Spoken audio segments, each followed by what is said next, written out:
आज 1 अप्रैल है, नए वित्त वर्ष की शुरुआत हो गई है और इसकी शुरुआत के साथ ही महंगाई का एक बहुत बड़ा झटका आम जनता को लगा है क्योंकि कमर्शियल गैस सिलेंडर के दाम महंगे हुए हैं। सरकारी तेल कंपनियों ने इनके दाम 218 रुपए तक बढ़ा दिए हैं। सिर्फ सिलेंडर के दाम ही नहीं बढ़े हैं, बाकी बहुत सारी चीजों में भी आज यानी 1 अप्रैल से बदलाव हो गए हैं। 15 चीजें हैं जिनमें आज से बदलाव हुए हैं जो आपकी जेब पर सीधा असर डालेंगे, इसलिए इन कुल मिलाकर 15 बदलाव के बारे में एक एक करके आपको बताएंगे। नमस्कार, मैं हूं आपके साथ ममता तिवारी और आप देख रहे हैं न्यूज़ 18 का डिजिटल प्लेटफॉर्म। सबसे पहले हम पहले बदलाव की बात करते हैं। तेल कंपनियों ने कमर्शियल गैस सिलेंडर 218 रुपये तक महंगा कर दिया है। चेन्नई में ये सबसे महंगा हो गया है 2246 रुपये 50 पैसे। दिल्ली में इसकी कीमत है 2078 रुपये 50 पैसे। इसका असर क्या होगा? इसका असर यह होगा कि कमर्शियल सिलेंडर के दाम बढ़ने से रेस्टोरेंट मालिकों का खर्चा बढ़ेगा। ऐसे में चाय नाश्ते और थाली महंगी हो सकती है, शादियों की कैटरिंग भी महंगी हो सकती है।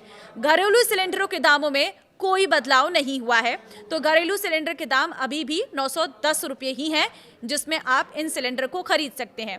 लेकिन कमर्शियल गैस सिलेंडर के दाम बढ़ने से भी आपकी जेब से ही ज़्यादा पैसा जाएगा क्योंकि खाना पीना महंगा होगा। दूसरा बदलाव, ट्रेन छूटने से 8 घंटे पहले तक टिकट रद्द करने पर ही रिफंड मिलेगा। पहले समय 4 घंटे था। यात्री ट्रेन छूटने से 30 मिनट पहले तक बोर्डिंग स्टेशन भी बदल पाएंगे। अब इसका क्या असर होगा वो भी जान लीजिए। समय पर टिकट कैंसिल नहीं कर पाने से आपको पैसों का नुकसान होगा। रिफंड के नियमों को सख्त करने से आम यात्रियों को कंफर्म टिकट मिलने की संभावना बढ़ेगी।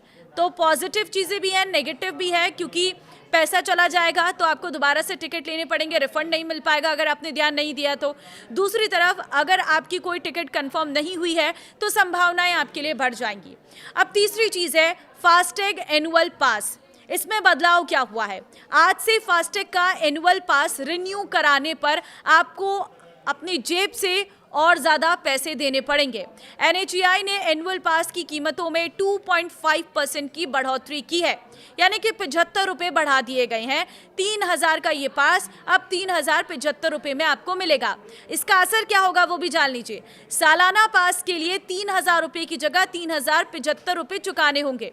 ये पास कार यूजर्स को देश भर के 200 टोल प्लाजा पर बिना रुके सफर करने की सुविधा देता है, तो ये भी 75 रुपये महंगा हो गया है। अब ये पैसा भी आपके ही जेब से जाएगा।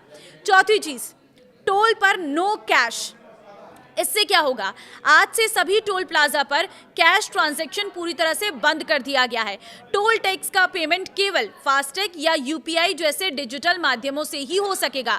इसका असर, अगर आपके पास फास्टैग नहीं है, उसमें बैलेंस कम है, तो UPI से ही टोल का ऑप्शन बचेगा। कैश का विकल्प नहीं होने से परेशानी में आप पड़ सकते हैं। पांचवी चीज, गाड़ियों की नई कीमतें। 31 मार्च तक पुरानी स्टॉक और पुरानी कीमतों पर गाड़ी मिल रही थी। आज 1 अप्रैल से कमर्शियल और पैसेंजर गाड़ियों के दाम 2 से 3% तक बढ़ गए हैं। इसका असर यह है कि यदि आपने कार बुक की है लेकिन बिल 31 मार्च तक नहीं कटा तो अब बढ़ी हुई कीमत देनी होगी। शोरूम प्राइस के साथ साथ रजिस्ट्रेशन चार्जेस भी बढ़े हुए दामों पर आपको लगेंगे।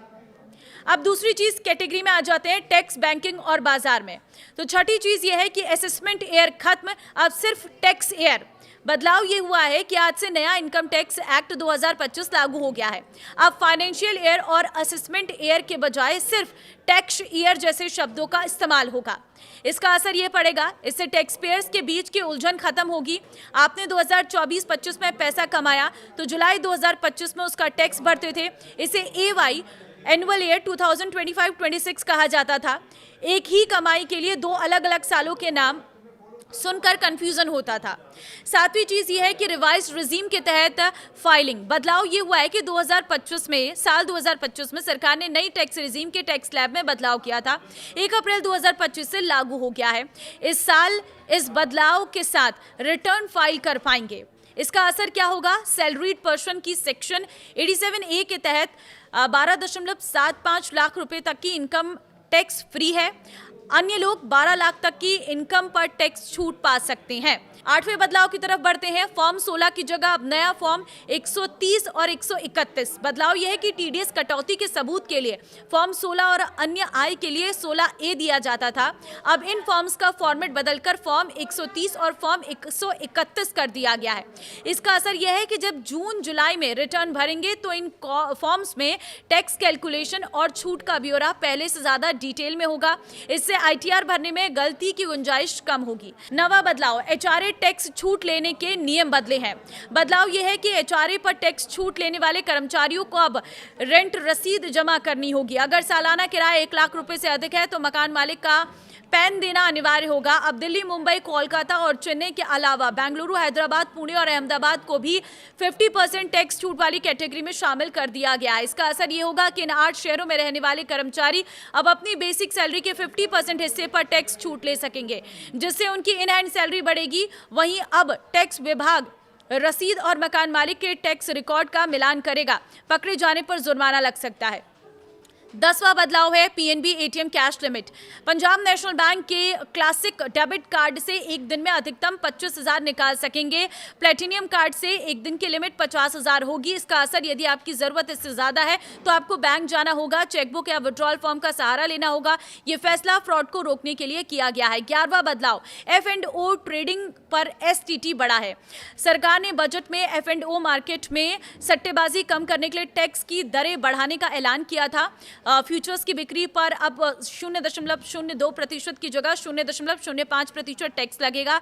वहीं ऑप्शंस के प्रीमियम पर यह टैक्स 0.1% से बढ़ाकर 0.15% हो गया। इसका असर यह रहेगा कि इंट्राडे और फ्रीक्वेंसी ट्रेडर्स के लिए अब हर ट्रेड की लागत बढ़ जाएगी। ज्यादा टैक्स देने से उनकी नेट कमाई कम हो जाएगी। ट्रेड में ब्रेक इवन पर आने में भी समय लगेगा। 12वां बदलाव यह है कि सॉवरेन गोल्ड बॉन्ड SGB पर नया टैक्स नियम। बदलाव यह है कि अब गोल्ड लोन की मैच्योरिटी पर टैक्स छूट केवल उन्हें मिलेगी जिन्होंने इसे सीधे आरबीआई से खरीदा। अगर आपने शेयर बाजार से किसी दूसरे निवेशक से बॉन्ड खरीदे हैं तो अब आपको मैच्योरिटी पर मिलने वाले मुनाफे पर टैक्स देना होगा। इसका असर यह होगा कि उन लोगों का नेट मुनाफा घट जाएगा जो बाजार से बॉन्ड खरीदकर टैक्स बचाते थे। अब मैच्योरिटी पर मिलने वाले प्रॉफिट को कैपिटल गेन माना जाएगा, जिस पर टैक्स कटने के बाद आपके हाथ में आने वाली रकम पहले के मुकाबले घट जाएगी।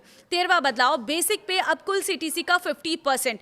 नए कोड के तहत अब कर्मचारी की बेसिक सैलरी उसके कुल पैकेज सीटीसी का कम से कम 50% होनी चाहिए। कंपनियां भत्तों को 50% से ज्यादा नहीं रख सकती हैं। इसका असर यह होगा कि इन हैंड सैलरी कम हो सकती है, क्योंकि बेसिक सैलरी बढ़ने से पीएफ और ग्रेच्युटी का हिस्सा बढ़ जाएगा। हालांकि इसका बड़ा फायदा यह होगा कि आपका रिटायरमेंट फंड, ईपीएफ और ग्रेच्युटी की रकम पहले से ज्यादा बढ़ जाएगी। चौथा बदलाव यह है कि फंड एंड फाइनल सेटलमेंट 2 दिन में होगा। अब तक नौकरी छोड़ने पर बकाया पैसा मिलने में 90 दिन तक लगते थे। अब कंपनी को कर्मचारी के आखिरी वर्किंग डे के 2 वर्किंग डेज के भीतर सारा बकाया चुकाना होगा। इसका असर यह है कि नौकरी बदलने वालों को महीने इंतजार नहीं करना होगा। कंपनी 2 दिन में पेमेंट नहीं करती है तो कर्मचारी लेबर विभाग में शिकायत कर ब्याज समेत पैसे की मांग कर सकता है। 15वां बदलाव यह है कि pan card update. Pan card बदलवाने के लिए आधार कार्ड को जन्मतिथि के वैध दस्तावेज की लिस्ट से हटा दिया गया। अब आधार को एड्रेस प्रूफ के तौर पर ही लिया जाएगा। इसका असर यह है कि यदि आप पैन कार्ड या पुराने कार्ड में जन्मतिथि बदलना चाहते हैं तो अब आधार के साथ अन्य दस्तावेज देने होंगे। इसमें जन्म प्रमाण पत्र और 10वीं की मार्कशीट शामिल है।